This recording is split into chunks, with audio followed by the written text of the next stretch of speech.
चलिए फिर आज हम स्टार्ट करते हैं अपना नया topic, that is introduction and information to file processing in Python. देखिए, किसी भी प्रोग्रामिंग लैंग्वेज में आप फाइल्स को प्रोसेस करते हैं, मगर फाइल क्या होती है और उसे प्रोसेस करने का क्या मतलब है, इसको हम समझना चाहते हैं सबसे पहले।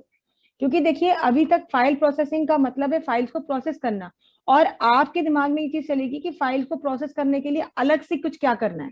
भाई, आप पाइथन प्रोग्रामिंग लैंग्वेज यूज कर रहे हैं, आपको पता है कि आप प्रोग्राम फाइल्स बनाते हैं, .py एक्सटेंशन से वो सेव हो जाती हैं, जब भी जरूरत पड़ती है उन फाइलों को खोलते हैं और उसमें जो भी चेंज करना है चेंज करते हैं, या देखना है तो देख करके अपना प्रोग्राम रन कराते हैं।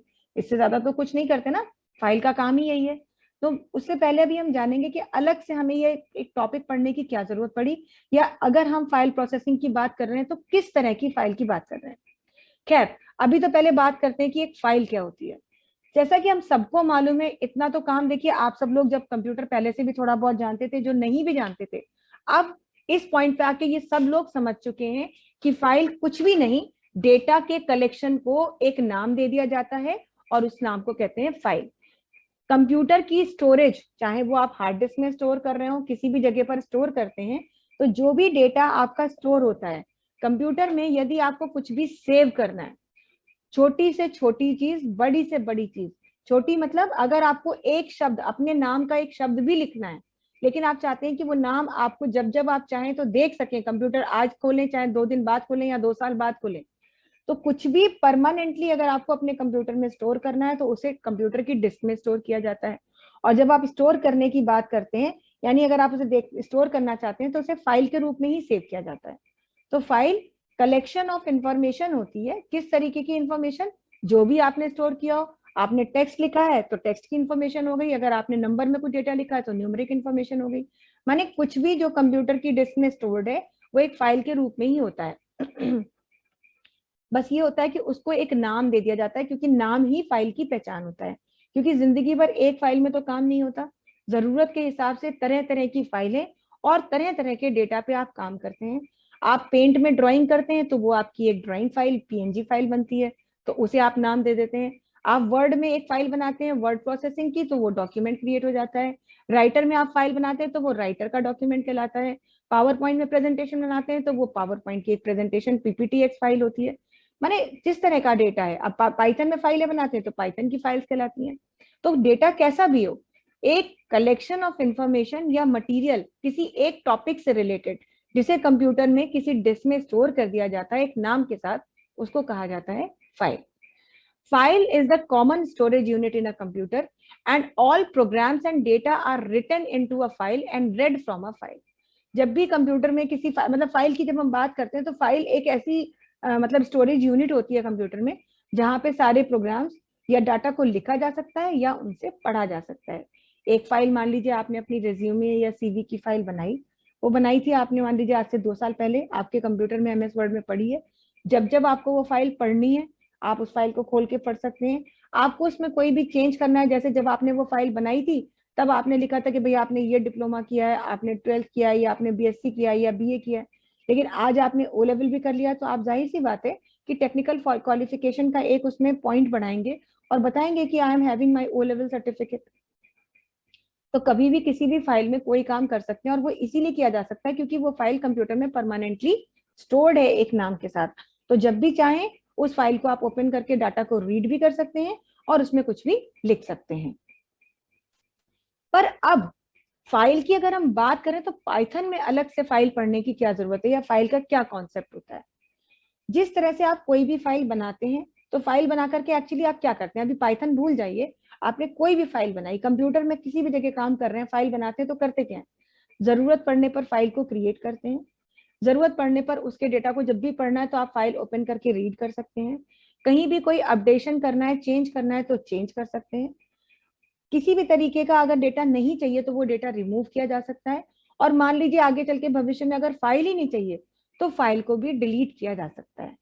किसी भी फाइल का यही पूरा लाइफ साइकिल होता है। फाइल क्रिएट की जाती है, फाइल में लिखा जाता है, फाइल में मिटाया जाता है, फाइल को में कुछ नया ऐड किया जाता है, पुराना हटाया जाता है, या फाइल को ही हटा दिया जाता है। यही सारे काम एक फाइल पे किए जाते हैं, और इस पूरे के पूरे टास्क को, प्रोसीजर को फाइल हैंडलिंग का नाम दिया जाता है। फाइल हैंडलिंग या फाइल प्रोसेसिंग कहा जा सकता है। तो पाइथन में भी ऐसा ही होता है। Python also supports file handling and allows user to handle files. File handling का काम पाइथन में भी होता है और यहाँ पर भी आपको इस बात की परमिशन मिलती है कि फाइल्स को हैंडल करें। मतलब आप फाइल्स बनाएं, उनमें कुछ भी लिखें, उनमें से उन फाइल्स को पढ़ें और उसके अलावा फाइल्स को डिलीट करें, कुछ नया डेटा ऐड करें, ये सारे काम आप यहाँ भी कर सकते हैं।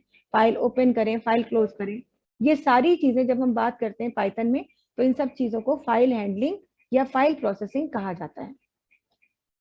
The concept of file handling has stressed over various other languages.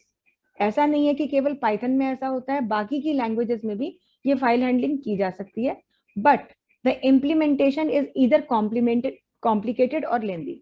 पर फाइल हैंडलिंग का ये कॉन्सेप्ट पाइथन के अलावा किसी भी लैंग्वेज में अगर आप यूज करें तो वो बड़ा कॉम्प्लिकेटेड है, कॉम्प्लेक्स है, ट्रिकी है, मुश्किल होता है समझने में, और कोड भी बहुत लेंदी होता है। But alike other concepts of Python, बाकी के पाइथन के जो कॉन्सेप्ट है उसी तरीके से यहाँ भी, यानी कि इस कॉन्सेप्ट में भी, फाइल हैंडलिंग में भी, ये काम बहुत ही आसान और कम लाइनों में लिखे हुए कोड के थ्रू कर दिया जाता है।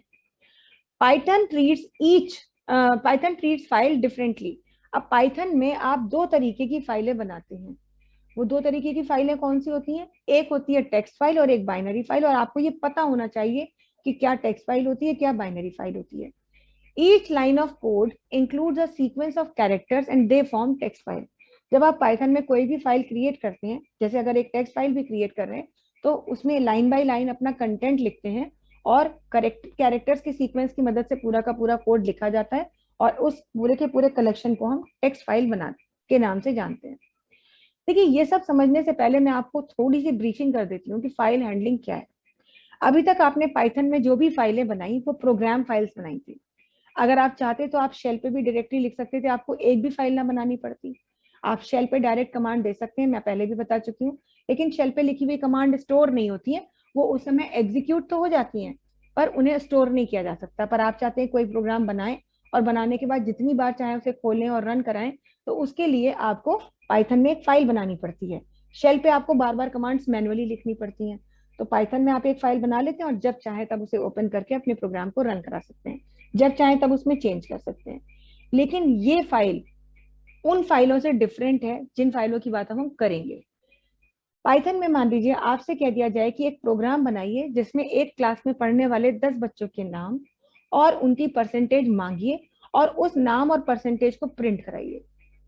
ऐसा कभी भी आपने प्रोग्राम बनाया, डेटा इनपुट किया है ना? हजारों बार अब तो प्रोग्राम बना लिए होंगे, कम से कम 150-200 प्रोग्राम तो बन ही गए होंगे। ना बने होंगे, जिसने कम से कम काम किया होगा उसने 20-25 प्रोग्राम तो बना के देखे होंगे, और आपने देखा होगा लगभग हर प्रोग्राम में आपने इनपुट लिया। कई बार होता था कि यूजर से एक नंबर मांग लिया, कई बार होता था यूजर से लिस्ट है या टपल है तो बहुत सारी इंफॉर्मेशन मांगी, डिक्शनरी है तो बहुत सारे लोगों के रिकॉर्ड्स बना लिए। अब आप जब डेटा मांगते हैं तो जैसे ही प्रोग्राम का एग्जीक्यूशन खत्म होता है और दोबारा आप प्रोग्राम को रन कराते हैं, तो क्या आपको वह जो डेटा आपने पिछली बार प्रोग्राम को रन कराने पे फीड किया था, क्या वो डेटा आपको वापस मिलता है? बताइए, ऐसा कभी हुआ है? हम क्वेश्चन फिर से पूछ रहे हैं कि कोई प्रोग्राम रन किया, उसमें 10 लोगों के नाम और मार्क्स डाले, परसेंटेज डाली, फिर जो भी काम करना था प्रोग्राम में हो गया। अब प्रोग्राम को दोबारा आप रन कराते हैं तो पिछली बार जो नाम और मार्क्स डाले थे या परसेंटेज डाली थी, क्या वो दोबारा रन कराने पे आपको मिलता है? नहीं मिलता ना। आपने कभी कभी ऐसा एक्सपीरियंस भी किया होगा या आप इरिटेट हुए होंगे, गुस्सा हुआ होगा कि यार क्या है, फिर से सारा डेटा डालो। क्यों? क्योंकि अभी तक की जिस लेवल की प्रोग्रामिंग आपने की उसमें आप जो इनपुट करते हैं वो इनपुट स्टोर नहीं होता, वो टेम्परेरीली स्टोर्ड रहता है जब तक कि प्रोग्राम का एग्जीक्यूशन हो रहा है। प्रोग्राम के एग्जीक्यूशन के खत्म होते ही सारा का सारा इनपुट वैनिश हो जाता है। ये चीज आपने एक्सपीरियंस की है, और जो कि एक बहुत बड़ी प्रॉब्लम है अगर इनपुट ज्यादा किया है। 2 नंबर मांग करके जोड़ घटा रहे हैं तब तो ठीक है, चलिए कोई बात नहीं, लेकिन अगर इनपुट बहुत ज्यादा था तो आप जाहिर सी बात है कि दोबारा इनपुट करने में फिर इरिटेटिंग फील करते हैं। तो इनफैक्ट आप क्या चाहते थे? आप ये चाहते थे कि जो इनपुट हमने किया है वो इनपुट भी एक फाइल में स्टोर हो जाता और फिर उस इनपुट को हम प्रोसेस कर सकते आज, कल, परसों या 2 साल बाद।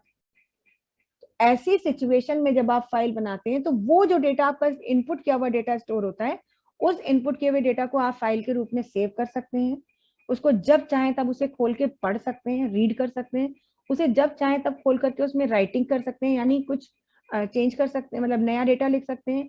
आप जब चाहें तो उसमें से कोई डेटा रिमूव कर सकते हैं, या जरूरत खत्म होने पर पूरी की पूरी फाइल को भी रिमूव कर सकते हैं। तो उन फाइल्स को प्रोसेस करना पाइथन में, एक प्रोग्रामिंग लैंग्वेज में, फाइल हैंडलिंग कहलाता है। वैसे फाइल हैंडलिंग का मतलब ये कि कोई भी फाइल आप बना रहे हैं, वर्ड में बनाइए, पेंट में बनाइए, एक्सेल में बनाइए, कहीं भी बनाइए, तो वो भी फाइल हैंडलिंग है। लेकिन प्रोग्रामिंग लैंग्वेज में फाइल हैंडलिंग का मतलब है इनपुट किए हुए डेटा को एक फाइल के रूप में सेव करना और उस फाइल को प्रोसेस करना।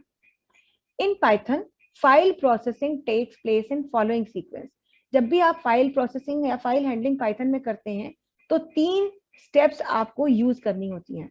सबसे पहले तो एक फाइल आपको ओपन करनी पड़ती है। आपका जो भी प्रोग्राम फाइल हैंडलिंग का होगा, पहला काम ही ये है कि वो फाइल आपको ओपन करनी पड़ेगी।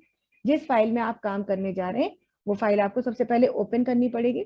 जब आप फाइल को ओपन करते हैं तो ये फाइल का हैंडल रिटर्न करता है। फाइल ओपनिंग की जो भी कमांड देते हैं, पता नहीं अभी तो कैसे देते हैं, लेकिन जो कमांड भी दी जाती है उससे हमें एक फाइल हैंडल मिलता है। उस फाइल हैंडल की मदद से हम क्या करते हैं, फाइल में रीडिंग करते हैं। अगर रीड करना है तो रीड करेंगे और कुछ लिखना है तो फाइल पे लिखेंगे। और लास्ट में हम फाइल हैंडल को क्लोज भी करते हैं, यानी फाइल हैंडल की मदद से फाइल को क्लोज भी करते हैं। तो ये काम आपको हर बार करना है। जब भी फाइल हैंडलिंग करेंगे, बनी बनाई फाइल पे कर रहे हो या नई फाइल पे कर रहे हो, आपको फाइल को ओपन करना है, फिर फाइल हैंडलिंग से रीडिंग या राइटिंग करनी है और फाइल हैंडल को क्लोज भी करना है। फाइल हैंडल को क्लोज करके, मतलब फाइल हैंडल का इस्तेमाल करके फाइल को क्लोज करने का जो प्रोसेस है, वैसे तो वो मैंडेटरी नहीं है, आप चाहे तो उसे स्किप कर सकते हैं। ओपन करना तो मैंडेटरी है क्योंकि आप ही तो बताएंगे कौन सी फाइल को ओपन करना है, लेकिन क्लोजिंग करना मैंडेटरी नहीं होता है। पर अगर आप क्लोज करना भूल जाते हैं तो कोई एरर नहीं आती है और फाइल क्लोज भी हो जाती है। लेकिन ज्यादातर सिचुएशन में चांसेस होते हैं कि जो फाइल में डाटा स्टोर किया गया है वो करप्ट हो सकता है, फाइल का डेटा लॉस्ट हो सकता है। तो हम इस प्रॉब्लम में नहीं पड़ना चाहते हैं, सेफ साइड चलना चाहते हैं। इसीलिए हम ये सेफली प्रोग्राम फाइल से बाहर निकलते हैं, ताकि हम फाइल को क्लोज करें और फाइल हैंडल की मदद से, जिससे हमें क्या हो, ये डाउट ना रहे, इस तरह का रिस्क हम नहीं लें कि फाइल का डेटा खराब हो जाएगा या फाइल डिलीट हो जाएगी या कुछ भी प्रॉब्लम आ सकती है। तो अगर आपसे कोई पूछे कि closing file using file handle is mandatory, no it is not mandatory. वैसे तो मैंडेटरी नहीं है, मतलब it will generate an error, तो नहीं, ये एरर नहीं जनरेट करेगा और फाइल क्लोज भी हो जाएगी, लेकिन फाइल से डाटा लूज होने की चांसेस हो सकते हैं, कभी कभी फाइल्स करप्ट हो सकती हैं। तो इसीलिए कोई भी फाइल हैंडलिंग का काम करें, ये 3 काम आपको करने ही करने हैं। सबसे पहले फाइल ओपन करनी है, जिससे हमें एक फाइल हैंडल मिलेगा। उस फाइल हैंडल से हम फाइल में लिख सकते हैं या पढ़ना है तो पढ़ सकते हैं, और लास्ट में हम फाइल हैंडल से फाइल को क्लोज करते हैं। अब जैसा कि हमने कहा कि फाइल आप पाइथन में अगर यूज करते हैं तो 2 तरीके की फाइलें आप क्रिएट कर सकते हैं, जिनमें से आपको बताया कि भाई एक होती है टेक्स्ट फाइल और एक होती है बाइनरी फाइल। टेक्स्ट फाइल्स क्या होती हैं? Text files don't have any specific encoding and it can be opened in normal text editor itself. एक जैसे नॉर्मल टेक्स्ट फाइल होती है जिसमें कुछ खास कोडिंग नहीं की जाती है और किसी भी टेक्स्ट एडिटर की विंडो में आप उन्हें खोल के देख सकते हैं, वो एनक्रिप्टेड फॉर्म में नहीं दिखाई देती, कोडेड फॉर्म में नहीं दिखाई देती, जैसी लिखी है वो वैसी ही दिखाई देंगी। ऐसी फाइल्स को टेक्स्ट फाइल्स कहा जाता है। टेक्स्ट फाइल बहुत सारी तरीके की हो सकती है, जैसे .txt एक्सटेंशन वाली फाइल भी टेक्स्ट फाइल है, .rtf एक्सटेंशन वाली फाइल भी टेक्स्ट फाइल है, .csv एक्सटेंशन वाली फाइल भी एक टेक्स्ट फाइल है, और भी बहुत सारी फाइल्स टेक्स्ट फाइल्स होती हैं। जबकि बाइनरी फाइल्स का जो नेचर होता है वो बिल्कुल ही अलग होता है। Most of the files that we see in our computer system are called binary files. ज्यादातर फाइल्स जो कंप्यूटर सिस्टम में होती हैं वो सब बाइनरी फाइल्स के रूप में होती हैं। अब उसमें वो फाइलों की बात नहीं हो रही जो हमने बनाई, फिर भी जैसे अगर आपने किसी फाइल का पीडीएफ बनाया तो वो एक बाइनरी फाइल है ना। आप पेंट की फाइल बनाते हैं, वो बाइनरी फाइल है। बाइनरी फाइल्स क्रिएट की जाती हैं .bin एक्सटेंशन से, वो भी एक बाइनरी फाइल है। .mp4 वो भी एक बाइनरी फाइल है। कोई भी वीडियो की फाइल को क्या आप पढ़ सकते हैं? वीडियो फाइल में कोड क्या लिखा है, आप उसे पढ़ सकते हैं? बताइए। नहीं पढ़ सकते। आप वीडियो 1000 बार देख सकते हैं, लेकिन वीडियो फाइल को पढ़ नहीं सकते। क्यों नहीं पढ़ सकते? क्योंकि वो एनकोडेड फॉर्म में है, वो ऐसे रूप में है ही नहीं कि आप उसे पढ़ सकें। तो ऐसी फाइल्स को बाइनरी फाइल्स कहा जाता है। बहुत एग्जाम के पॉइंट ऑफ व्यू से इंपॉर्टेंट है ये चीज, क्योंकि कभी कभी एग्जाम में पूछ लेते हैं टेक्स्ट फाइल और बाइनरी फाइल में डिफरेंस क्या है, या how many types of files are there in Python, please explain them with the help of a short note. तो ये आपको बहुत अच्छे से पता होना चाहिए। हाँ बताइए राज, कोई प्रॉब्लम है? मैम HTML फाइल भी टेक्स्ट फाइल हो सकती है? HTML फाइल तो टेक्स्ट फाइल होती ही, लेकिन जब आप उसे वेब पेज की तरह से देख रहे होते हैं, HTML फाइल जो आप नोटपैड में लिख रहे हैं वो एक टेक्स्ट फाइल है, लेकिन जब वो वेब पेज की तरह से एग्जीक्यूट होती है तो वो आपकी टेक्स्ट फाइल नहीं है, तब वो आपकी जो है एक बाइनरी फाइल के फॉर्म में होती है। ठीक है, ओके। चलिए तो अब ये तो बात होगी दो तरह की फाइलें होती हैं, मगर इनके बारे में थोड़ा डिफरेंस हमें अच्छे से पता होना चाहिए। देखिए टेक्स्ट फाइल्स जो होती हैं, पहले हम टेक्स्ट फाइल्स के बारे में जानेंगे कि ये क्या होती है। एक स्पेशल तरीके की बाइनरी फाइल्स का ही सबसेट होते हैं, जिनको कि किसी ऐसे रूप में कंप्यूटर में स्टोर किया जाता है जिनको इजीली रीडेबल मतलब कैरेक्टर्स के फॉर्म में सेव करते हैं, जिन्हें आप आसानी से पढ़ सकते हैं। Text files are special subset of binary files which are used to store human readable characters, human readable character के फॉर्म में स्टोर किए जाते हैं as a rich text document और plain text document. Rich text मतलब formatted manner में भी हो सकते हैं और अनफॉर्मेटेड कंटेंट भी हो सकता है। Text files also store data in sequential bytes. ऐसा नहीं है कि टेक्स्ट फाइल बाइनरी या बिट्स का यूज नहीं करती, ऑब्वियसली वो स्टोर हो रही है तो बिट्स और बाइट्स का यूज कर ही रही है, लेकिन यहाँ पर जो डाटा स्टोर होता है ये भी सीक्वेंशियल बाइट्स में स्टोर करते हैं, बट वो रिप्रेजेंटेशन जो होता है उनका वो कैरेक्टर के फॉर्म में होता है, रीडेबल फॉर्म में होता है। Text files are less prone to get corrupted. Text files का करप्शन होने के चांसेस कम होते हैं, और उसके पीछे रीजन क्या है? To get corrupted as any undesired change may just show up once the file is open and then can easily be removed. ऐसा क्यों होता है? क्योंकि इसमें जो भी कोई चेंज अगर दिख भी रहा है तो वो एक बार जैसे ही आप फाइल को ओपन करते हैं तो आप उसको चेंज को देख लेते हैं, समझ जाते हैं और उसे रिमूव कर सकते हैं। उसी की जगह पर अगर बाइनरी फाइल होती है तो वो जल्दी करप्ट हो जाती है। क्यों? क्योंकि करप्ट भी मतलब इसलिए हो सकती है कि किसी ने कोई चेंज किया तो आपको सामने चीज तो दिख नहीं रही। जैसे मान लीजिए मैं एक छोटा सा एग्जांपल दे रही हूँ, सपोज अभी आपने नाम लिखा नाइटेक, टेक्स्ट के रूप में है, और नाइटेक की स्पेलिंग गलत कर दी तो आप उसे सही कर लेंगे क्योंकि आपको पता है कि सही स्पेलिंग है NITECH। अब उसमें अगर आपने NITCEH कर दिया तो पढ़ते ही पता चल जाएगा कि अरे गड़बड़ है, स्पेलिंग सही करिए, है ना? कोई बताए या ना बताए तब भी पता चलेगा। क्यों? क्योंकि वो टेक्स्ट फॉर्म में थी। लेकिन यही नाइटेक अगर बाइनरी फॉर्म में दिख रहा होता तो आपको पता है कि हर कैरेक्टर का एक बाइनरी कोड होता है, तो बाइनरी कोड में वो 10 के फॉर्म में अगर दिख भी रही होगी तो आपके फरिश्तों को भी अनुमान नहीं लगेगा कि N कहाँ है, I कहाँ है, T कहाँ है, और जरा सा भी इधर उधर किसी ने अगर गड़बड़ किया भी होगा तो आप उसे सही नहीं कर सकते। तो वो इसीलिए अगर किसी ने आपने कुछ चेंज किया भी तो वो एक तरीके से फाइल को करप्ट करना हुआ, क्योंकि आपको पता तो है नहीं कि बाइनरी फॉर्म में वो चीज कैसे दिख रही है, पर आपने कहा कि एक 0 की जगह एक 1 भी कर दिया तो वो आपका डेटा करप्ट कर देता है। तो इसीलिए कहा जा रहा है कि टेक्स्ट फाइल में करप्शन के चांसेस कम होते हैं, क्योंकि वो इस रूप में हमें दिख रहा होता है कि हम उसे आसानी से बदलाव उसमें ला सकते हैं, लेकिन बाइनरी में ऐसा नहीं होता। अब ये टेक्स्ट फाइल भी आगे चल के दो तरह की होती है, एक होती है प्लेन और एक होती है रिच। प्लेन बहुत सीधी सी सिंपल सी फाइल होती है और नाम से पता चलता है ये अनफॉर्मेटेड है, और रिच का मतलब टेक्स्ट रिचनेस के साथ आता है, जिसमें कि आप कलर है या उसका कुछ फॉर्मेटिंग स्टाइल अप्लाई कर सकते हैं। उसके अलावा जो आपको पता होना चाहिए कि जो प्लेन टेक्स्ट फाइल्स होती हैं ये फाइल्स स्टोर करती हैं end of line marker at the end of each line to represent line break, and end of file at the end of file to represent end of file. यानी ये जब आप plain text file बना रहे होते हैं तो line जैसे ही खत्म होती है तो वहां पता चलता है कि यहाँ पे लाइन एंड हो रही है, और जहां पर आपका लाइन का ब्रेक है वहां लाइन ब्रेक पता चलता है, और जहां फाइल खत्म हो रही होती है वहां भी ये रिप्रेजेंट करते हैं कि जी यहाँ फाइल खत्म हो रही है, ये एंड ऑफ फाइल है। रिच टेक्स्ट फाइल्स ऐसी फाइल्स होती हैं जो किसी स्कीम के तहत प्लेन टेक्स्ट फाइल को एक रिचनेस देती हैं, किसी उसको एक पर्टिकुलर उसमें फॉर्मेट में लाती हैं, और ये भी रिलेटेड इंफॉर्मेशन स्टोर करती हैं, जैसे कि टेक्स्ट का कलर चेंज करना, स्टाइल है, फॉन्ट स्टाइल है, ये सब आपकी रिच टेक्स्ट फाइल्स में किया जा सकता है, प्लेन टेक्स्ट फाइल में काम नहीं कर सकते। Because of simple and standard format to store data, text files are one of the most used file formats for storing textual data and are supported in many applications. वैसे तो देखिए ये आपके अपने कंफर्ट पे, कन्वीनियंस पे depend करता है, रिक्वायरमेंट पे डिपेंड करता है कि आप किस तरह की फाइल में काम करना चाहते हैं। पर क्योंकि टेक्स्ट फाइल्स यूज करने में हमेशा से बहुत सरल और सीधी रही हैं, इनसे रिलेटेड कमांड्स बहुत ट्रिकी नहीं है, तो इसलिए ज्यादातर लोग जो है वो टेक्स्ट फाइल्स पे काम करते हैं। पर ये आपका अपना डिसीजन होता है, आप टेक्स्ट फाइल में कंफर्टेबल नहीं है, बाइनरी में ज्यादा कंफर्टेबल है, तो आप बाइनरी यूज कर सकते हैं। इतना सब होने के बाद भी, इतनी आसानी होने के बाद भी जो प्रेफरेंस दी जाती है वो बाइनरी को ही दी जाती है। वैसे उसके पीछे वैसे तो बहुत से रीजन है, लेकिन जो सबसे बड़े कारणों में से एक कारण है वो ये है कि टेक्स्ट फाइल्स का प्रोसेसिंग टाइम बाइनरी फाइल्स की तुलना में बहुत ज्यादा होता है। क्यों?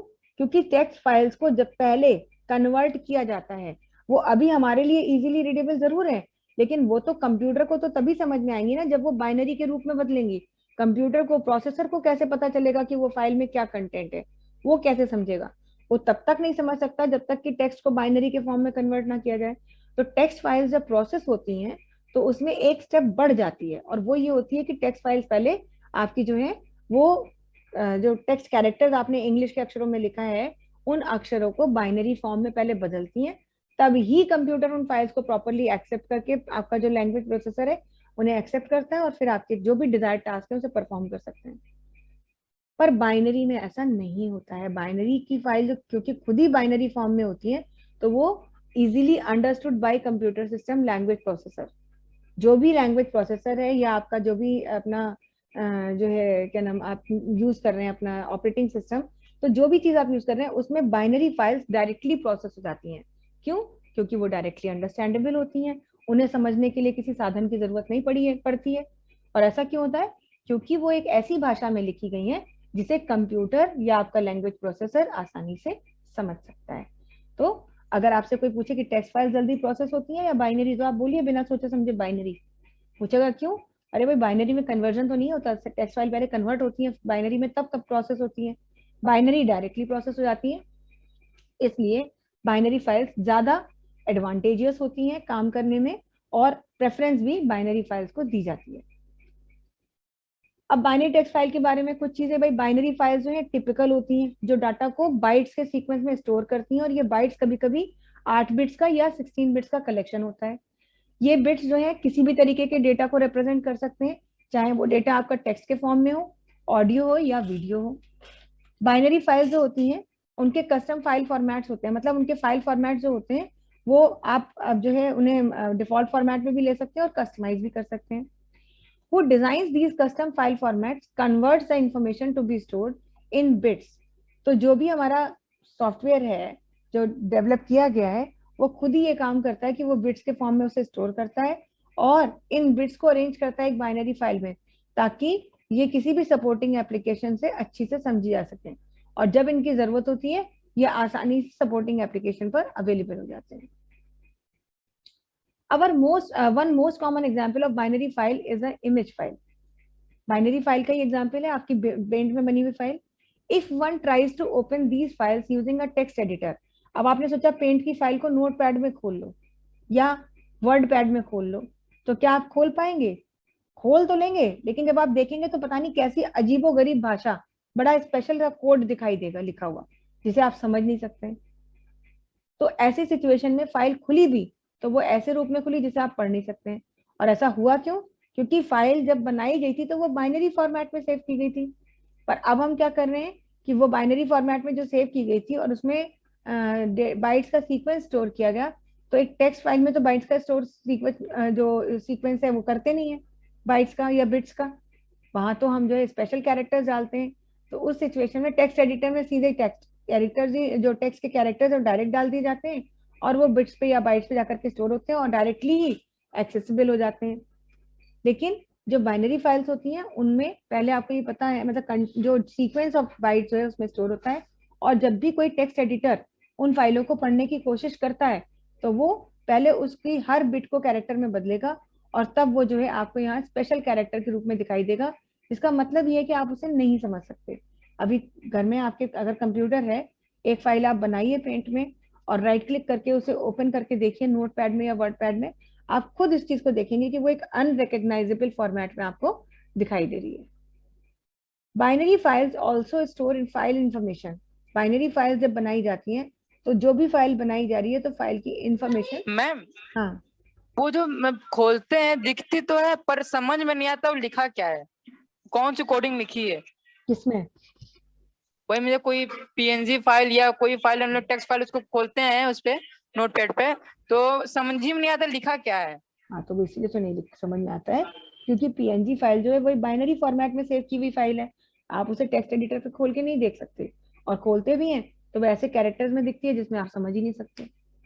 तो बाइनरी फाइल्स को डायरेक्टली, वही तो बता रहे कि इनको स्क्रीन पर नहीं समझा जा सकता क्योंकि वो ऐसे कोडेड फॉर्म में होती हैं, लेकिन टेक्स्ट फाइल होती है उसे आप डायरेक्टली पढ़ सकते हैं। Binary files also store file information like file name, file format, which may be included in the file as header to the file and is visible even when the file is opened in text editor. कोई भी binary file जब आप बनाते हैं तो उसमें file से संबंधित कुछ इन्फॉर्मेशन आप स्टोर कर सकते हैं, जैसे फाइल का नाम क्या है, वो किस फॉर्मेट में है, और जब भी आप फाइल को खोलेंगे तो फाइल के हेडर में आपको ये सारी इंफॉर्मेशन दिखाई देगी। अब यहाँ पर टेक्स्ट फाइल और बाइनरी फाइल का डिफरेंस भी है। देखिए आप लोग भी जब ये प्रेजेंटेशन भेजेंगे तो अपने शॉर्ट नोट्स के लिए, वो तो जो आप अपना बना रहे होंगे बना ही रहे होंगे, लेकिन साथ में इसकी भी हेल्प ले सकते हैं। तो एग्जाम में क्वेश्चन अगर आता है कि डिफरेंशिएट, तो ये 4-5 पॉइंट भी आप लिख सकते हैं। अगर 2-3 नंबर का है तो एक एक लाइन पहले लिख दिए कि टेक्स्ट फाइल क्या है, बाइनरी फाइल क्या है, उनके एग्जाम्पल दे दीजिए जैसे पिछली स्लाइड में दिए हुए, और फिर उसके बाद में उनका ऐसे डिफरेंस भी दे सकते हैं। टेक्स्ट फाइल क्या करती है, कैरेक्टर्स को बिटवाइज रिप्रेजेंट करता है, ये कस्टमाइज डेटा को बिटवाइज रिप्रेजेंट करता है, ये लेस प्रोन है करप्शन के लिए, ये जल्दी करप्ट हो सकती हैं। एक सिंगल बाइट, जैसे मैंने कहा कि 0 का 1 कर दो और 1 का 0 कर दो, तो एक सिंगल बिट पे किया हुआ चेंज भी पूरी फाइल को करप्ट कर सकता है। ये केवल प्लेन टेक्स्ट को स्टोर कर सकती हैं, ये टेक्स्ट में भी कई तरीके के डेटा को स्टोर करते हैं, और इमेजेस, ऑडियो, ये सब चीजों को भी सपोर्ट करते हैं। फिर text file widely use file format and can be opened using any simple text editor, है ना। फाइल फॉर्मेट का सबसे ज्यादा कॉमन यूज होने वाला फॉर्मेट है, और किसी भी टेक्स्ट एडिटर में इसको ओपन करके आप देख सकते हैं। जबकि बाइनरी फाइल जो होती हैं ये developed specially for an application, ये किसी एप्लीकेशन के लिए बनाई जाती हैं, लेकिन एप्लीकेशन में भी डायरेक्टली अंडरस्टैंडेबल नहीं है। ये नहीं कि आपने वहां खोला तो वहां पूरी तरह से खुल जाएगी। वही आप पीएनजी वाली फाइल चाहे वर्ड में खोलिए, चाहे पावर पॉइंट में खोलिए, चाहे पेंट में खोलिए, सब जगह वो एनकोडेड फॉर्म में दिखेगी। Mostly .txt and .rtf are used as extension to text files. Text files में वैसे तो और भी तो बहुत तरह की होती हैं, लेकिन आज की डेट में सबसे ज्यादा जो यूज हो रही है वो .txt यानी नोटपैड में बनी हुई फाइल, और .rtf यानी कि वर्ड पैड में बनी हुई फाइल्स को टेक्स्ट फाइल की तरह से ट्रीट किया जा सकता है। और जबकि यहाँ पर इधर बाइनरी फाइल में क्या कहेंगे, can have any application defined extension, यानी इनको अगर देना है कुछ भी अपना एक्सटेंशन, तो जो है जो भी एप्लीकेशन की फाइल है उसके साथ उसका जो वो है एक्सटेंशन हम अटैच कर देते हैं, और उससे जो है हमारी फाइल क्रिएट हो जाती है बाइनरी की। फाइल हैंडलिंग ऑपरेशन में आप फाइल में करते क्या क्या हैं? Most importantly there are 4 types of operations that can be handled by Python on files. 4 तरीके का काम मेन होता है जो आप फाइल्स पे कर सकते हैं। कौन कौन सा? फाइल्स को ओपन करना, फाइल्स को रीड करना, फाइल्स में लिखना, और फाइल्स को क्लोज करना। तो ये 4 काम होते हैं जो किसी भी फाइल में आप कर सकते हैं। फाइल पहले ओपन करते हैं, इसका मतलब फाइल पहले से बनी हुई होनी चाहिए। जो बनी हुई फाइल है उसे आप ओपन कर सकते हैं। आप रीड कर सकते हैं, आपको कुछ करना नहीं, सिर्फ रीड करना है तो रीड कर सकते हैं। अगर आप चाहें तो फाइल में डेटा लिखा जा सकता है, और फाइल को बंद करके भी रखा जा सकता है। इसके अलावा और क्या ऑपरेशन हो सकते हैं? फाइल का नाम बदलना, या फिर फाइल को ही डिलीट कर देना। ये सब चीजें भी फाइल हैंडलिंग में ही आती हैं। यहाँ तक सबको क्लियर है? किसी को कोई प्रॉब्लम तो नहीं? No ma'am.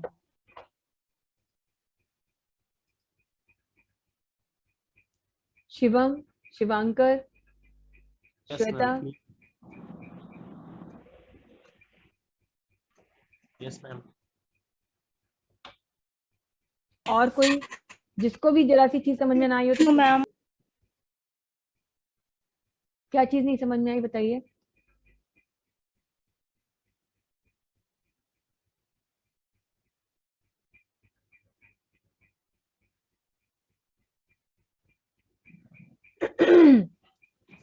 हाँ बताइए शिवम, क्या प्रॉब्लम है? समझ में आ गया। ठीक है, तो ये जो है आपको ये चीज होती है, ये सारे काम आप कर सकते हैं। अब बात करते हैं कि फाइल, जब हमने कहा ओपन करना, तो फाइल को ओपन करने का मतलब भी ये भी नहीं है कि कुछ भी करना। फाइल को कई अलग अलग मोड्स में ओपन किया जा सकता है। तो सबसे पहले हम बात करते हैं कि मोड्स हैं क्या, और फाइल को ओपन करने के लिए कितनी तरह के मोड्स आपको मिल रहे हैं। जब हमने कहा कि फाइल हैंडलिंग करनी है, फाइल प्रोसेसिंग करनी है, तो फाइल प्रोसेसिंग में चाहे काम आपको कुछ भी करना हो, खाली पढ़ना हो या लिखना हो, जो कुछ भी करना है, मगर आपको पता है कि सबसे पहले क्या करना है, आपको फाइल को ओपन करना है। तो ओपन करने के लिए फाइल को कई अलग अलग मोड्स में ओपन किया जा सकता है। पहली बात तो फाइल को ओपन करने के लिए इसमें एक फंक्शन मिलता है और वो फंक्शन ही आपका पाइथन में ओपन फंक्शन होता है। सबसे पहले the key function for working with files in Python is the open function. तो ये सबसे पहला फंक्शन है। आपको फाइल्स में काम करना है तो बिना ओपन के आप कुछ नहीं कर सकते। Open function takes 2 parameters. जब आप फंक्शन की बात करते हैं और आपको फंक्शन लिखना है तो ये फंक्शन जो है 2 तरीके के आर्गुमेंट्स लेता है। पहला क्या लेता है, फाइल का नाम, और दूसरा लेता है मोड। यानी ये पूछता है कि फाइल किस नाम से आप बनाना चाहते हैं और किस मोड में अपनी फाइल को खोलना चाहते हैं। और ये मोड जो है डिसाइड करते हैं कि फाइल किस काम के लिए खोली जा रही है। तो बेसिकली यहाँ पे 4 तरीके के मोड्स हैं जिनमें फाइल खोली जाती है। देयर आर 4 डिफरेंट मोड्स और methods for opening a file. RAWX 4 तरीके के मोड सबसे कॉमन है और यूज किए जाते हैं, जिसमें पहला है आर का मतलब ही है रीड करना। आर मोड का मतलब ही है कि रीड करने के लिए आप फाइल खोल रहे हैं। और ध्यान दीजिएगा कि मोड जो लिखे गए हैं वो स्मॉल लेटर्स में लिखे हैं। यानी जब भी आप प्रोग्राम बनाएंगे फाइल हैंडलिंग का और मोड स्पेसिफाई कर रहे होंगे तो वहां पर आप जो है उस मोड का नाम, जो मोड लिखेंगे वो स्मॉल लेटर में लिखा जाता है, आर को कैपिटल नहीं लिख सकते। अगर आप कोई मोड डिफाइन नहीं करते, मान लीजिए आप मोड डिफाइन ही नहीं कर रहे, भूल गए या जानबूझ के नहीं दिया, तो बाय डिफॉल्ट भी रीड मोड में ही फाइल खुलती है। यदि आपसे कोई पूछे, एग्जाम में पूछ लिया जाए कि I have not defined read mode in my file name या in while opening a file I forgot to define mode name, तो क्या करेगा ये, what will it do? It will generate an error. It will open the file in read mode, it will open the file in write mode, it will open the file in append mode. तो अगर कोई mode नहीं दिया गया है तो by default read mode में ही file खुल जाती है। पर वो फाइल खुलती है जो फाइल पहले से बनी हुई है।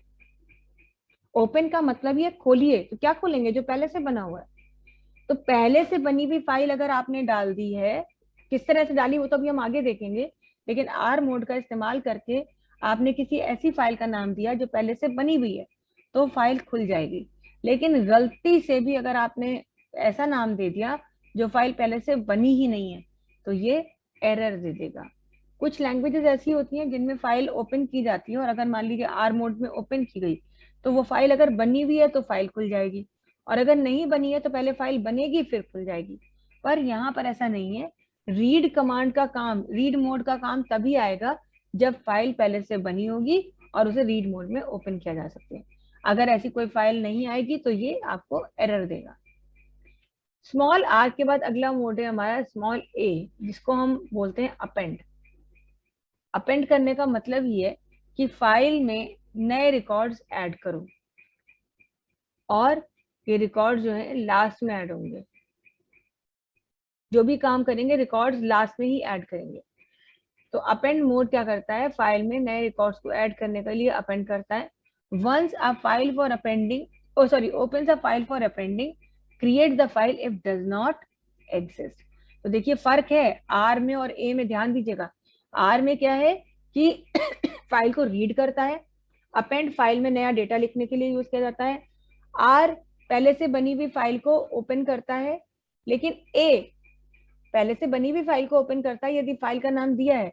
पर अगर फाइल का नाम दिया ही नहीं है मान लीजिए, तो उस सिचुएशन में क्या करेगा, ये फाइल के कंटेंट को यहाँ पर चेंज कर देगा। opens a file for appending, creates the file if it does not exist। अगर नहीं पहले से बनी है तो फाइल क्रिएट हो जाएगी। फिर ऐसे ही और भी बहुत सारे मोड्स हैं, केवल अभी तो ये 3 ही पड़े हैं, पर आके बाइनरी या टेक्स्ट मोड में आप बहुत सारे और मोड्स ले सकते हैं। जैसे टी है तो ये टेक्स्ट मोड है, डिफॉल्ट वैल्यू है। फिर बी अगर आपको लिखना है तो इसके लिए इसका तरीका ये बाइनरी मोड, ब्रैकेट और एग्जाम्पल में यहाँ पर जैसे कोई भी फाइल है तो आप यहाँ पे दे दिया। तो इसके अलावा भी मतलब बाइनरी फाइल को, टेक्स्ट फाइल को आप हैंडल कर सकते हैं जैसे भी करना है। और बस आपको यहाँ पर मोड का अंदाजा होना चाहिए कि फाइल किस काम के लिए खोली जा रही है और साथ ही साथ उसमें किस तरीके से उसे खोलना चाहते हैं। फाइल ओपन करते समय ही ये पता होना चाहिए। तो टेक्स्ट मोड के लिए आप क्या यूज करते हैं? टी का यूज करते हैं। अगर आप टेक्स्ट फाइल की बात करते हैं तो टी का यूज करते हैं, और अगर फाइल्स को बाइनरी मोड में यूज करना चाहते हैं तो फिर आपको बी लेटर का यूज फाइल के नाम के साथ देना पड़ता है। तो इस तरह से जो है आपको ये चीज पता होनी चाहिए।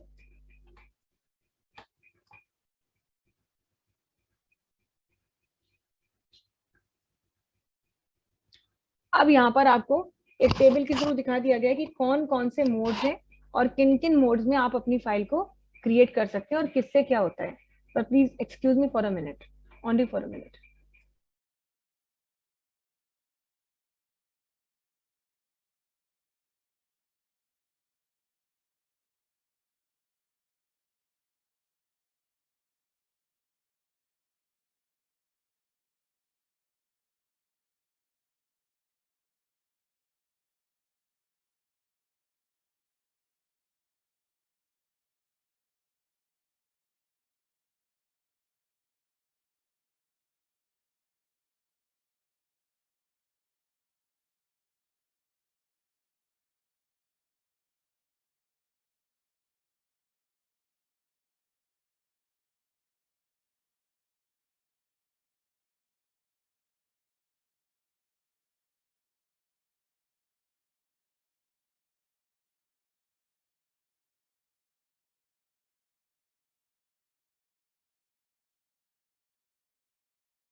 ठीक है, तो यहाँ पर हमने आपको बताया कि भाई वैसे तो वो कुछ मोड्स बताए पिछली स्लाइड में, लेकिन अब यहाँ पर कौन सा मोड किस काम के लिए यूज होता है और क्या क्या एडवांटेजेस हैं वो मोड्स यहाँ पे लिखे गए और वो क्या कैसे होते हैं ये काम बताना है।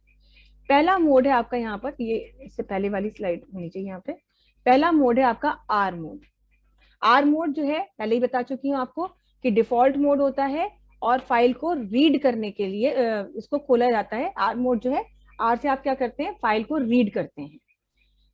जब आप फाइल को रीड करते हैं तो फाइल का पॉइंटर एक जगह से दूसरी जगह पर जाता है, एक लाइन से दूसरी लाइन पर जाता है। तो जब आप आर मोड में फाइल खोलते हैं तो ध्यान रखिए कि फाइल का पॉइंटर शुरुआत में होता है, बिगिनिंग पर होता है, ये लिखा हुआ भी है। File pointer is placed at the beginning of the file. ये छोटी छोटी चीजें ट्रू फॉल्स में आ सकती हैं कि आर मोड में खोलने पर फाइल का पॉइंटर कहाँ होता है? It is always placed at the beginning of the file. जब भी फाइल ओपन करेंगे तो आपका फाइल पॉइंटर स्टार्टिंग पे ही होता है और बाय डिफॉल्ट मोड ही होता है, यानी मोड अगर मिस कर दिया तो आप डिफॉल्ट मोड आर ही होगा। पर यही मोड अगर आप यूज करना चाहते हैं और आप चाहते हैं कि आप टेक्स्ट फाइल पे कर रहे हैं तो आर मोड है, लेकिन अगर आप एक काम फाइल को रीड करना चाहते हैं, बाइनरी फाइल है, तो आपको आर की जगह पर क्या लिखना होगा? बी लिखना होगा। जैसे मैंने अभी पिछली स्लाइड में बताया कि बी और टी दोनों होते हैं, लेकिन क्योंकि बाय डिफॉल्ट टेक्स्ट फाइल का ही ट्रीटमेंट होता है इसलिए टी नहीं देना पड़ता है। आप आर बी लिख देंगे तो समझ लीजिए कि वो टेक्स्ट फाइल पे हो रहा है, लेकिन आर बी लिखते ही वो समझ जाएगा कि आप बाइनरी फाइल को प्रोसेस कर रहे हैं। तो r b opens a file for reading only in binary format. एक बात और हमेशा ध्यान रखिएगा कि रीडिंग का मतलब सिर्फ पढ़ना है, कुछ लिख नहीं सकते। तो अगर फाइल को रीड करना है, एक टेक्स्ट फाइल है तो आर मोड और बाइनरी फाइल है तो आर बी मोड पे यूज करते हैं। दोनों में आपका पॉइंटर जो है शुरुआत में ही होता है। आर प्लस एक मोड होता है, जब आप इसे यूज करते हैं तो आप पढ़ भी सकते हैं और लिख भी सकते हैं। कई बार ऐसा होता है कोई बनी हुई फाइल आपने खोली, उसमें जो लिखा हुआ है वो पढ़ना भी है और कुछ नया लिखना भी है। तो ये काम करने के लिए ना तो आप आर का यूज करेंगे ना आर बी का यूज करेंगे, बल्कि यूज करेंगे आर प्लस का। आर प्लस कब यूज करेंगे? जब टेक्स्ट फाइल है। तो टेक्स्ट फाइल में पढ़ना और लिखना दोनों काम करने के लिए आर प्लस, और यही काम अगर बाइनरी फाइल के साथ करना है तो आर बी प्लस मोड का यूज किया जाता है। फाइल पॉइंटर यहाँ दोनों में बिगनिंग में ही रहता है। इसी तरीके से अगर किसी टेक्स्ट फाइल में आपको कुछ लिखना है, केवल लिखना है, पढ़ना नहीं है, तो W मोड का यूज किया जाता है। W मोड के साथ आप फाइल का नाम देते हैं। अगर फाइल पहले से मौजूद है तो वो ओपन हो जाएगी और आप उसमें लिख सकते हैं। लेकिन बाई चांस आपने कोई ऐसा नाम दिया है जिस नाम की फाइल पहले से थी ही नहीं, तो अगर फाइल नहीं भी थी तो भी W मोड एक ऐसा मोड होता है कि एक नई फाइल क्रिएट कर देता है लिखने के लिए। ध्यान रखिएगा, R मोड नई फाइल क्रिएट नहीं करता, वो उस फाइल को ओपन कर देता आपके सामने पढ़ने के लिए जो फाइल का नाम आपने दिया है। लेकिन W मोड क्या करता है कि अगर कोई फाइल का जो भी नाम आप देते हैं फाइल का, यदि उस फाइल पहले से बनी है, वो एग्जिस्ट कर रही है, तो वो फाइल ओपन हो जाएगी और आप उसमें लिख सकते हैं। पर अगर आपने नाम ऐसा दिया कि इस नाम की कोई फाइल पहले से है ही नहीं, तो वो फाइल क्रिएट हो जाएगी और फिर आप उसमें लिख सकते हैं। छोटे छोटे डिफरेंसेस हैं पर समझना जरूरी है। लिखने के लिए अगर बाइनरी फाइल में लिखना है तो W की जगह पर WB फॉर्मेट यूज करते हैं। एक बात और ध्यान रखिएगा कि अगर मान लीजिए आपने W मोड में कोई फाइल दी और उस फाइल में आप राइट कर रहे हैं और वो फाइल पहले से बनी हुई थी, तो पुराना डेटा रिमूव हो जाता है और उसके ऊपर नया डेटा आ जाता है। ठीक है, तो ये आपको ध्यान रखना होगा। तो आपने कहा कि हमें एक फाइल बनी हुई है और आप उसने खोल लिया आपने W मोड में, तो अगर उसमें एक लाइन पहले से लिखी थी और आप दूसरी लाइन मतलब दोबारा में आप उसे लिख रहे हैं कुछ और लाइन, तो पुरानी लाइन हट जाएगी, नई लाइन आ जाएगी। यही काम बाइनरी फाइल के साथ है। WB मोड है, लेकिन बस दोनों चीजें वही है कि फाइल अगर बनी नहीं है तो बन जाएगी और बनी हुई है तो पुराना डेटा हटके उसकी जगह पर नया डेटा आ जाता है। Next mode WB plus mode है। W प्लस मोड है जब आप एक दोनों काम करना चाहते हैं, लिखना है और पढ़ना दोनों करने हैं, तो W प्लस। पुरानी फाइल बनी हुई तो ओवर राइटिंग हो जाएगी, फाइल बनी हुई नहीं है तो एक नई फाइल बन जाएगी जिसको आप पढ़ भी सकते हैं और लिख भी सकते हैं। यही काम बाइनरी फाइल में करना है तो WB प्लस मोड है। मतलब मोड्स में और कुछ डिफरेंस नहीं सिवाय इसके कि टेक्स्ट फाइल के लिए ये है और बाइनरी के लिए ये। अब है नेक्स्ट हमारा ए हमारा एक ऐसा मोड होता है जो फाइल को ओपन करता है, opens a file for appending. बहुत इंपॉर्टेंट है ये मोड, समझना आपको जरूरी, क्योंकि अभी देखिए थोड़ी देर पहले हमने कहा कि फाइल अगर कोई पहले से बनी हुई है और आप राइट मोड में उसे ओपन कर लेते हैं तो बनी हुई फाइल का कंटेंट ओवरराइट हो जाता है, पुराना डेटा हट के नया डेटा आता है। तो शायद हो सकता है उस समय आपके दिमाग में किसी के ये चीज आई हो कि अगर हट जाता है तो फिर फायदा ही क्या हुआ, पुराना रख करके भी तो नया लिखा जाएगा, जरूर थोड़ी हर बार हम फाइल में लिखे तो पुराना हटाएं। ऐसा न जाने कितनी बार हुआ कि आपने कोई बनी हुई फाइल खोली है, नॉर्मली भी वर्ड में फाइल बनी हुई खोली थी, उसमें पुराना भी लिखा हुआ था, नया भी लिखना था। तो अगर आप पुराने के साथ नए पे काम करना चाहते हैं तो W मोड नहीं है। W मोड सिर्फ तब होता है जब आप एक फाइल को क्रिएट करके उसमें कुछ लिख रहे हैं। मगर अगर आप चाहते हैं कि नया डेटा लिखा जाए मगर पुराना भी रहे, तो उसके लिए आपको फाइल को A मोड में ओपन करना होता है, क्योंकि A स्टैंड फॉर अपेंडिंग। और अपेंडिंग का मतलब ये कि लास्ट में नया डेटा ऐड करें। फाइल में जो भी कंटेंट है वो सब वहां रहेगा और उस कंटेंट के बाद ही आपका फाइल का पॉइंटर आएगा, और जब भी आप लिखेंगे तो वो लास्ट में ही फाइल में कंटेंट को ऐड करेगा। इसीलिए R और W मोड में फाइल का पॉइंटर फाइल की बिगनिंग पे होता है, लेकिन ध्यान रखिएगा A मोड में फाइल का पॉइंटर हमेशा eight the end of the file होता है, अगर फाइल पहले से बनी हुई है तो। और अगर फाइल बनी ही नहीं है तो नई फाइल लिखने के लिए क्रिएट हो जाती है। तो W मोड की तरह A मोड भी होता है कि फाइल अगर बनी है तो फाइल का पॉइंटर लास्ट में आ जाएगा, W मोड में फाइल की स्टार्टिंग पे ही रहेगा। पर अगर बनी नहीं है तो क्या करेगा कि ये आपके लिए एक नई फाइल क्रिएट कर देगा। यही टेक्स्ट फाइल के लिए A मोड, बाइनरी फाइल के लिए AB मोड आपका होगा। सेम टू सेम सब कुछ वही है। और अगर आप दोनों काम करना चाहते हैं, यानी आप पढ़ना भी चाहते हैं और उसमें कुछ नया ऐड भी करना चाहते हैं, तो आप A plus mode text file के लिए और AB plus mode binary file के लिए यूज करते हैं। A plus mode opens the file for both appending and reading, दोनों काम करने के लिए। File pointer is eight the end of the file, अगर फाइल है तो फाइल पॉइंटर A का मतलब ये कि फाइल पॉइंटर लास्ट में आएगा, है बनी हुई तो लास्ट में आएगा, और बनी ही नहीं है तो एक नई फाइल क्रिएट होगी तो उसमें पॉइंटर मतलब स्टार्टिंग पे ही होगा, क्योंकि जब उसमें कुछ लिखा ही नहीं तो पॉइंटर कैसे मूव करेगा। तो ये AB प्लस मोड और ये A मोड है, बाइनरी फाइल के लिए है। आपने देख लिया कि opens a file for both appending and reading in binary format. File pointer is at the end of the file if the file exists. File opens in append mode. If file does not exist, it creates a new file for reading and writing. किसी का कोई भी सवाल है तो please पूछिए, कोई doubt है यहाँ तक तो पूछिए।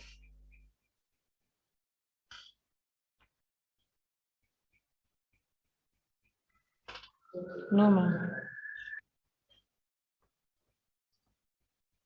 सबको समझ में आ रहा है? Yes. Pratibha, Namrata, Gulab, Deepika, Ankita? Yes ma'am. Yes ma'am. चलिए बहुत अच्छी बात है। और ये प्रेजेंटेशन भी हम आप लोगों को भेज देंगे बाद में, तो तब भी आप लोग इसे देख लीजिएगा और कोई डाउट होगा तो बताइएगा, ठीक है। चैप्टर में इतना कुछ है नहीं, ये तो मैं सिर्फ आपका बेस क्लियर कर रही हूँ।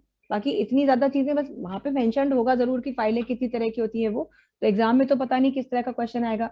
हो सकता है प्रोग्राम ही लिखने को आ जाए फाइल हैंडलिंग से, तो प्रोग्राम तो लिख ही सकें, लेकिन अगर डिफरेंस वगैरह आता है तो या मोड्स कौन कौन से मोड्स होते हैं, तो वो आप यहाँ से इजिली उससे चीजों को समझ सकते हैं। चलिए, तो ये तो हमने देखा कि फाइल किस किस मोड में ओपन होती है। एक बार अगर फाइल आपने ओपन कर ली है तो आपके पास फाइल को ओपन करने के साथ ही एक चीज आपके पास आ जाती है, वो होता है फाइल का ऑब्जेक्ट। जैसे ही फाइल ओपन करते हैं आपके पास फाइल का एक ऑब्जेक्ट हो जाता है, एक ऑब्जेक्ट आप क्रिएट करते हैं एक्चुअली। और जैसे ही आपके पास फाइल ऑब्जेक्ट आ जाता है तो आप उस ऑब्जेक्ट की मदद से फाइल से संबंधित बहुत सारी इंफॉर्मेशन, यानी 4 तरीके की इंफॉर्मेशन आप ले लेते हैं। और वो 4 तरीके की इंफॉर्मेशन के लिए आपको 4 तरह के एट्रीब्यूट मिलते हैं। कौन कौन से एट्रीब्यूट है? एक एट्रीब्यूट है क्लोज्ड एट्रीब्यूट, एक है मोड एट्रीब्यूट, एक है नेम एट्रीब्यूट और एक है सॉफ्ट स्पेस एट्रीब्यूट। यहाँ पर पहले कैसे लिखा जाता है? पहले आप फाइल का ऑब्जेक्ट लिखते हैं, वो तो जब हम प्रोग्राम बनाएंगे तो दिखाएंगे।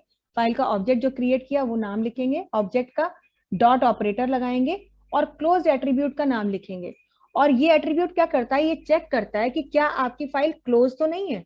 अगर क्लोज है तो ये ट्रू रिटर्न करेगा, और फाइल अगर खुली हुई है, ओपनड है, तो ये फॉल्स रिटर्न करता है। यानी कभी भी किसी प्रोग्राम में यदि हमें चेक करना है कि जो फाइल हमने खोली है वो खुल भी गई कि नहीं, क्लोज तो नहीं है, तो आप उसे चेक करने के लिए इस एट्रीब्यूट का इस्तेमाल करेंगे और दे देंगे कि अगर फाइल हमारी क्लोज जो है ट्रू रिटर्न कर रहा है, इसका मतलब अभी हमें ओपन करनी है। और अगर वो फॉल्स रिटर्न कर रहा है मतलब फाइल ओपन तो हो चुकी है, आगे का काम करिए। नेक्स्ट, फाइल का जो ऑब्जेक्ट के साथ हम एट्रीब्यूट यूज करते हैं वो है मोड एट्रीब्यूट, जिसमें आपको ये पता चलता है कि फाइल किस मोड में खोली गई है। आर मोड है, आर प्लस मोड है, आरबी प्लस मोड है, डब्ल्यू मोड है, कौन सा मोड है। तो जब भी कभी आप ये देखना चाहें जो फाइल खुली हुई है, क्योंकि हर बार फाइल पे काम आप ही नहीं कर रहे होते, हो सकता है किसी और ने फाइल बनाई है, काम आप कर रहे हैं अब। तो अगर आप ये देखना चाहते हैं कि ये फाइल कौन से मोड में खोली गई, तो उसके लिए आप फाइल डॉट मोड एट्रीब्यूट का इस्तेमाल करेंगे, तो ये आपको रिटर्न करेगा। अगर आर मोड में खोली गई होगी तो ये आर रिटर्न करेगा, अगर आर प्लस मोड में खोली गई होगी तो ये आर प्लस ही रिटर्न करता है। माने जो भी मोड होगा वो बता देगा। तो अगर आपसे पूछा जाए कि कौन सा एट्रीब्यूट फाइल के मोड को बताने में हेल्प करता है, रिटर्न एक्सेस मोड रिटर्न करता है, तो आप बता सकते हैं file dot mode object help us to return the access mode of a file. इसी तरह से अगर आप जानना चाहते हैं कि जो फाइल आप हैंडल कर रहे हैं, जिस फाइल को आप प्रोसेस कर रहे हैं, उसका नाम क्या है, उसका नाम रिटर्न करने के लिए dot name object attribute use होता है। डॉट नेम एट्रीब्यूट जब आप यूज करते हैं फाइल ऑब्जेक्ट के साथ मैम तो हाँ जी, मैं ये कह रहा था, जैसे कि ये बता रही है उसके साथ साथ वो प्रोग्राम भी अगर बताती ना ज्यादा क्लियर होता है। इसे नहीं, समझ नहीं, में तो आ जा रहा है, पर हाँ। ये प्रोग्राम याद, मतलब ये थ्योरी याद नहीं रहती है बाद में। नहीं तो ये थ्योरी याद करने की जरूरत ऐसे है ही नहीं, तभी तो बोल रही हूँ। एक बार ये पूरी मतलब कि प्रेजेंटेशन देखिएगा, सुन लीजिए पहले कि एक बार ये पूरी प्रेजेंटेशन का वीडियो देखिएगा, वीडियो जब भेज दिया जाएगा। क्योंकि ये बात भी मुझे बोली गई, हाँ 2 चीजें बोली गई, मैं पहले बोल देती हूँ क्लास के खत्म होने से। 2 चीजें मुझे कही गई हैं। जिन बच्चों ने अभी भी कोई फीस का डिपॉजिशन का इशू है, अगर आपका इशू नहीं है तो कोई बात नहीं, मुझे सुबह से शाम तक के लिए बोला गया है सब बैचेस में, तो अगर सबने फीस जमा कर दी है कोई बात नहीं है। जिन्होंने फीस अभी तक भी जमा नहीं की है प्लीज जमा कर दीजिए, कल से या परसों से फाइल का लिंक, क्लास का लिंक नहीं भेजा जाएगा उनको, पहली चीज। और दूसरी बात ये है कि अगर आप लोग वीडियो नहीं देख रहे हैं तो वीडियोस भी फिर यूट्यूब पे अपलोड नहीं किए जाएंगे, क्योंकि ऐसा लग रहा है कि आपको जरूरत नहीं है अगर वीडियो देखने की, और आपका काम ऐसे ही हो जा रहा है, माने आप क्लास में पढ़ रहे हैं और उससे से ही समझ पा रहे हैं, वीडियो देखने की जरूरत नहीं पड़ रही है, तो हम थोड़ी सी मेहनत कम करेंगे, क्योंकि मेरे लिए बहुत ट्रिपल हो जाता है। पहले अब जैसे प्रेजेंटेशन क्रिएट कर रहे हैं, फिर अभी ले रहे, फिर इसको एडिट करके अपलोड करना, तो अगर अपलोड करने का कोई फायदा नहीं है क्योंकि देखा नहीं जा रहा, व्यूज 0 ही 0 पड़े अभी, तो फिर कल से फिर हम वीडियो भी अपलोड नहीं करेंगे। आप लोग क्लास में जैसे आ रहे हैं वैसे आइए, तो आप लोग प्लीज बता दीजिएगा कि वीडियो की जरूरत नहीं है मैम, तो फिर कल से हम वीडियो नहीं डालेंगे, ठीक है। मैम कल की हाँ। वीडियो की जरूरत थी तो कल की पड़ी ही नहीं है। कौन सा वीडियो था कल? ऐसा कैसे हो सकता है कल का नहीं पढ़ा हो? मैम पढ़ी है, अभी देखा मैं। हाँ, ऐसा नहीं होगा। वो ये हो सकता है कि क्लास के तुरंत बाद ना डाला गया हो, रात तक। देखिए ये काम पहले शायद सर भी बता चुके हैं, 48 घंटे का समय लीजिए, है ना। क्योंकि देखिए कई बार ये होता है काम तुरंत नहीं हो जाता। देखिए विपुल जी तो अभी आ नहीं रहे, और वीडियोस का काम या तो मैं करती हूँ या सर करते हैं या विपुल जी करते हैं। तो विपुल जी तो अभी उनकी तबीयत ठीक नहीं है, इसलिए हमको कोई रिस्पॉन्सिबिलिटी नहीं दी है। तो हमें अभी क्लास भी लेनी होती है, और मेरी क्लासेस शाम को 8 बजे तक चलती हैं अभी इस समय ऑनलाइन जो चल रही हैं। रात में 8 बजे मैं फ्री होती हूँ। फिर उसके बाद मतलब इतना प्रैक्टिकली पॉसिबल नहीं होता कि क्लास के तुरंत तुरंत बाद हम वीडियोस को अपलोड करें। तो 24 से 48 आवर्स तक का टाइम लगेगा वीडियो को अपलोड होने में। तो कभी कभी ऐसा होता है कि तुरंत डाल दिया जाता है, जैसे टाइम होता है उस हिसाब से कर लेते हैं। कभी कभी ऐसा होता है कि नहीं डाला जाता। वैसे तो आप लोगों को कहा गया होगा कि वेट तो ये करिए कि जैसे क्लास आज हुई है तो सैटरडे तक वेट करिए, क्योंकि कई बार ऐसा होगा कि वो वीडियो नहीं आया होगा तो सैटरडे या संडे में अपलोड होगा, है ना। तो ये टाइम के ऊपर डिपेंड करता है। तो मगर अगर जरूरत नहीं है देखने की, क्लास से ही समझ में आ जा रहा है और वीडियो देखना ही नहीं पड़ता, तो फिर हम वीडियो डालेंगे नहीं। तो हमारी मेहनत भी कम हो जाएगी और आप लोगों के लिए भी बर्डन कम होगा कि हम आप लोगों को बोल रहे हैं देखते रहिए देखते रहिए देखते रहिए, ये चीज है। मैम जरूरत पड़ती है मैम। जरूरत है बहुत मैम ज्यादा। जरूरत पड़ती है। तो फिर व्यू क्यों नहीं आते? मुझे तो नहीं दिख रहा कोई देखता है। मैं शायद से मतलब जितने भी मेरी पाइथन की क्लासेस, आप लोगों की बात कर रही हूँ, अभी औरों की नहीं बात कर रही हूँ। आपका जो ओ लेवल में पाइथन का मॉड्यूल है, शायद से किसी एक वीडियो में मेरे ख्याल से 7 या 8 व्यू होंगे शायद से। बाकी तो 0 व्यू पड़े हुए। तो मुझे लगता है यार मैं तो मतलब या तो मैं इतना अच्छा पढ़ा दे रही हूँ कि बच्चों को सब कुछ क्लास के अंदर ही समझ में आ रहा है, या हम इतना वाहियात पढ़ा रहे हैं कि आप दोबारा वीडियो देखने को मैनेज ही नहीं कर पा रहे, कि अफोर्ड ही नहीं कर रहे हैं। तो इसलिए थोड़ा सा हम डिसहार्टेंड हो जाते हैं। बाकी ऐसा नहीं है, देखिए आप लोगों की मदद के लिए ही हम हैं, और हम चाहते हैं हमारी तरफ से किसी भी एंड पर मदद में कोई कमी ना रहे। लेकिन मदद भी तब की जाती है जब मदद की जरूरत हो। तो अगर जरूरत है तो हम वीडियो डाल दें, और नहीं है तो फिर चलिए आप लोग कह रहे हैं तो फिर हमें दिखना चाहिए, वो रेस्पॉन्स दिखे कि हाँ भाई व्यूज हुए हैं। ठीक है, चलिए खैर। तो प्लीज फीस का भी ध्यान रखिएगा जो लोग हैं, और वीडियोस के बारे में भी मुझे व्यूज दिखने चाहिए। तो मैं आगे 2-3 दिन मॉनिटर करूंगी कि अगर व्यूज बढ़ रहे हैं तो ठीक है, नहीं तो फिर वीडियो में बताऊंगी कि अब नहीं डाले जाएंगे, तो फिर उसके बाद से वीडियो नहीं डालेंगे। और अगर बढ़ रहे हैं वीडियो, आप लोग देख रहे हैं, तो आप भी लोगों के लिए बनाया जा रहा है। देखिए ये सब किसी के लिए नहीं, कोई ओ लेवल के स्टूडेंट ऐसा नहीं है आज जो वीडियो बन गया इसे हम जन्म जन्मांतर तक यूज करेंगे। नेक्स्ट बैच आएगा, मैं नेक्स्ट फिर क्लास लूंगी। मैं रिकॉर्डेड सेशंस नहीं देने वाली किसी को भी, क्योंकि मुझे खुद सेटिस्फेक्शन तभी होता है जब हम पढ़ाते हैं, है ना। तो ये आप लोगों के लिए, तो आप लोग जितनी सुविधा मिल रही है हम चाहते हैं कि आप दोनों हाथों से उसे इस्तेमाल करें और खूब खूब खूब पढ़ें, ताकि जितनी बेस्ट से बेस्ट ग्रेड ला सके उतनी अच्छी ग्रेड लाएं। और आपका ये हो कि हाँ देखिए हमने ऑनलाइन क्लास पढ़ी, हम तो ऑफलाइन क्लास भी नहीं पढ़ रहे थे, फिर भी हमने इतने अच्छे से समझा कि हम ऐसी ग्रेड मेंटेन कर पाए। ठीक है, पास होना कोई बहुत बड़ी चीज नहीं है, पास तो हो ही रहे हैं। ये तो उनके लिए, जैसे अब देखिए मान लीजिए कोई लोग जॉब में है और वो ओ लेवल कर रहे हैं, तो उनके लिए तो ये है कि भैया पास हो जाए किसी तरह, क्योंकि उतना टाइम नहीं दे पा रहे हैं। मगर आप लोग जो सिर्फ पढ़ रहे हैं, आप लोगों के लिए तो कोशिश आपकी ये होनी चाहिए, जज्बा की भैया बढ़िया से बढ़िया ग्रेड लाएं, ताकि अपना भी नाम अच्छा हो और इंस्टीट्यूट का नाम अच्छा हो, और सबसे बड़ी बात आपको सेटिस्फेक्शन मिले, और आप खुश तो आपसे ज्यादा हम खुश, क्योंकि हमें भी तो अपने स्टूडेंट्स की परफॉर्मेंस के बेसिस पर खुशी होती है। तो जैसे हम और बच्चों के लिए बताते हैं वो बच्चा ये कर रहा है, वो बच्चा ऐसे पढ़ता था, हम चाहते हैं अगले बैच में हम आप लोगों का एग्जाम्पल दें। ठीक है, तो खैर ये चीज है। तो यहाँ पर जो आपने कहा है शुभांकर, आपकी बात बिल्कुल सच है कि मैम इसको बताएं तो ये ठीक है, लेकिन क्या होता है कि जब प्रेजेंटेशन चलती है और अगर हम साथ में उस चीज को एग्जाम्पल से, ये जो हम आज बता रहे हैं इसका हम नेक्स्ट स्लाइड में, जैसे ये हमारा पर्टिकुलर पॉइंट खत्म होता है एट्रीब्यूट, तो उसके बाद स्लाइड इसी चीज की है कि कैसे क्लोज करना है, कैसे ओपन करना है, किस मोड में। लेकिन एकदम मैम वो तो हमको पता है कि आप मतलब वैसे बताएंगे, वो तो हमको पता है। ये पढ़ाने के बाद आप वो बताएंगे जरूर। प्रैक्टिकली नहीं, स्लाइड में ही पहले लिख के दिखाएंगे। ये जो यहाँ लिखा है ना, इसकी ये पॉइंट एक बार जैसे ऑब्जेक्ट एट्रीब्यूट का खत्म होगा तो आगे आपको यही मिलने वाला है कि क्लोज बताया तो कैसे बताएं, मोड बताया तो इसका एग्जाम्पल यहीं पर मिलेगा, पहले पावर पॉइंट में ही कि लिखा कैसे जाता है। फिर प्रैक्टिकली तो जो दिखाएंगे वो तो एक अलग बात है कि पाइथन में आइडियली खोल करके दिखाएंगे, वो एक अलग चीज है। ठीक है, तो मिलता है। देखिए जिस चीज की जरूरत होती है मैं कोशिश करती हूँ कि वो चीज वहां पर हो, पर आप सोचे कि हम पावर पॉइंट को ब्रेक करके प्रेजेंटेशन को वहीं प्रैक्टिकल दिखाएं तो उससे क्लास की कंटिन्यूटी ब्रेक होती है। आप कह रहे हैं अभी हो सकता है आप कंफर्टेबल भी हो, लेकिन ज्यादातर बच्चों को क्या है, वो चीज में प्रॉब्लम आएगी, क्योंकि हम जानते हैं ना, हम हर चीज को का एक्सपीरियंस ले चुके हैं। तो बच्चों का भी वो एक फीडबैक रहता है कि मैम जब प्रेजेंटेशन चल रही है या कोई टॉपिक अगर आप थ्योरी पढ़ा रही हैं तो पहले उसकी थ्योरी पूरी करा दीजिए, फिर उसके बाद में वही चीज पॉइंट बाय पॉइंट आप प्रैक्टिकली करा दीजिए। पर फिर भी ये जो स्लाइड आप देख रहे हैं, आज तो यहीं तक पढ़ाना है मुझे, लेकिन अगली ही स्लाइड इसी का एग्जाम्पल है कि एट्रीब्यूट के अगर बारे में बात हो रही है तो क्या है एट्रीब्यूट और कैसे लिखा जाता है। ठीक है, तो आप बिल्कुल परेशान ना रहें, आपको बिल्कुल जैसा आप चाहते हैं वैसा ही मिलेगा। ठीक है, चलिए, तो ये जो है यहाँ पर नेम, जब हम लिखते हैं फाइल डॉट नेम, तो ये फाइल का नाम रिटर्न करता है कि आप कौन सी फाइल पे काम कर रहे हैं। और लास्ट है सॉफ्ट स्पेस, ये क्या करता है कि यहाँ पर आपको अगर ये चेक करता है कि अगर आप अपने जो भी प्रोग्राम है आप उसे रन करा रहे हैं और प्रिंट कमांड के साथ स्पेस देनी पड़ रही है, मतलब प्रिंट कमांड में अगर एक स्पेस आपको देनी पड़ रही है तो ये रिटर्न करता है फॉल्स, और नहीं तो ये रिटर्न करता है ट्रू। सॉफ्ट स्पेस क्या करता है, ये एक ऐसा एट्रीब्यूट है जो चेक करता है कि स्पेस की रिक्वायरमेंट है या नहीं। अगर स्पेस की रिक्वायरमेंट है तो ये रिटर्न करता है फॉल्स, और स्पेस की रिक्वायरमेंट नहीं है, मतलब सॉफ्ट कॉपी में स्पेस ऑलरेडी गिवन है, तो ये रिटर्न करता है ट्रू। ठीक है, तो खैर आज के लिए इतना ही रखते हैं। इतनी चीजों को एक बार सब लोग प्लीज जाकर के वीडियो विजिट कीजिएगा, बेसिक चीजें जितनी बताई हैं इन शब्दों को समझने की कोशिश कीजिएगा, ताकि नेक्स्ट क्लास में आप अपनी प्रॉब्लम्स रख सकें, और नहीं तो नेक्स्ट टॉपिक में तक आप एकदम बिल्कुल चीजों को अच्छे से समझ चुके हो, और अगली क्लास में हम इसी टॉपिक को कंटिन्यू करेंगे। अभी कल भी प्रेजेंटेशन ही पहले चलेगी, उसके बाद हम आगे का काम करेंगे।